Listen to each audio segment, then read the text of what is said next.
Meet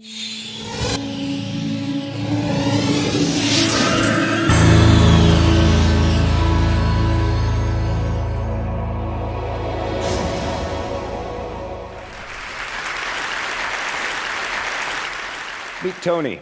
He's my student. He's about my age, and he's in San Quentin State Prison. When Tony was 16 years old, one day, one moment, it was Mom's gun.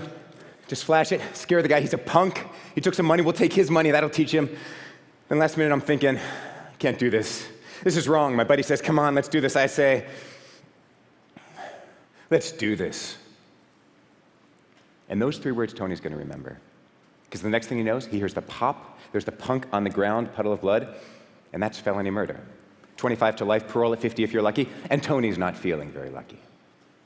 So when we meet in my philosophy class in his prison, and I say, in this class, we will discuss the foundations of ethics, Tony interrupts me.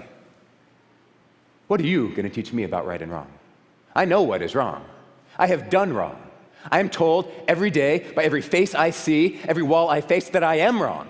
If I ever get out of here, there will always be a mark by my name. I'm a convict. I am branded wrong. What are you going to tell me about right and wrong?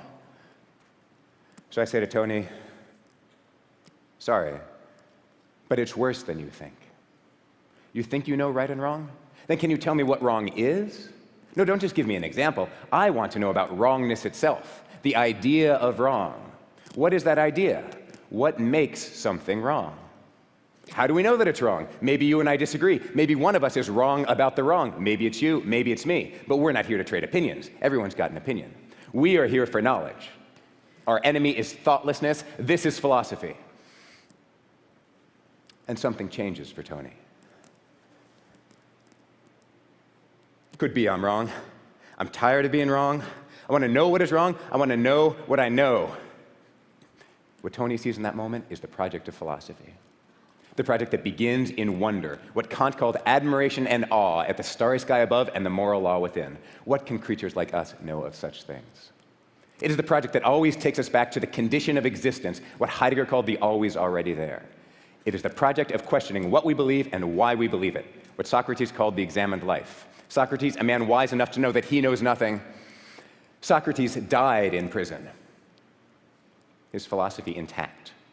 So, Tony starts doing his homework. He learns his whys and wherefores, his causes and correlations, his logic, his fallacies. Turns out Tony's got the philosophy muscle. His body's in prison, but his mind is free.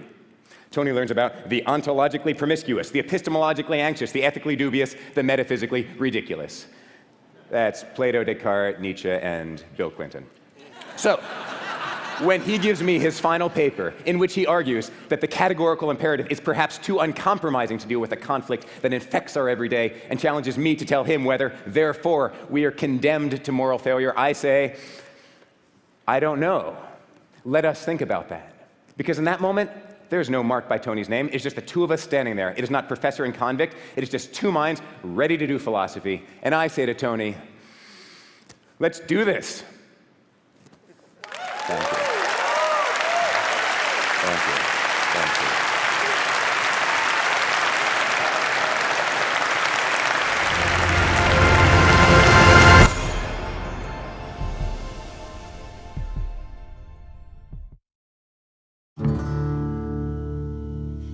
When I was 16, I found this motorcycle.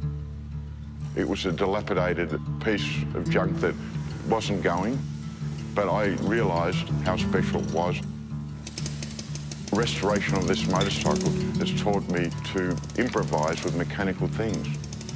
My name is Mark Lesek. I live in Hobart, Tasmania. I'm Director of Dynamic Welding and Engineering. It's a pretty cool place. We do machine shop work. We do aluminum welding. 7 years ago, I had an accident and lost the best part of my arm. I got a prosthetic on my own insurance. It didn't work. It was very unreliable. It wasn't fixed to my body and flopped about. It simply wasn't up to the job. I thought, if you can fix your own motorcycle, why can't you fix a prosthetic? So I did a search to find out as much information as possible and came across the Cairns artificial arm. This is an antique arm from the early 1900s, and in its time, it was so mechanically advanced. With patent search on Google, I was able to find every single Cairns patent online. So I set about trying to reverse engineer it. The arm itself has many good features. It's body powered, which means it won't break down. You can use it for heavy duty work, and you can also repair it yourself. And hold a beer. And hold a beer, exactly. Some of the new things I hope to add to this arm is an extra finger joint, and it will be gear driven. Will also be lighter with spacious materials such as magnesium and carbon fibre. That is so cool.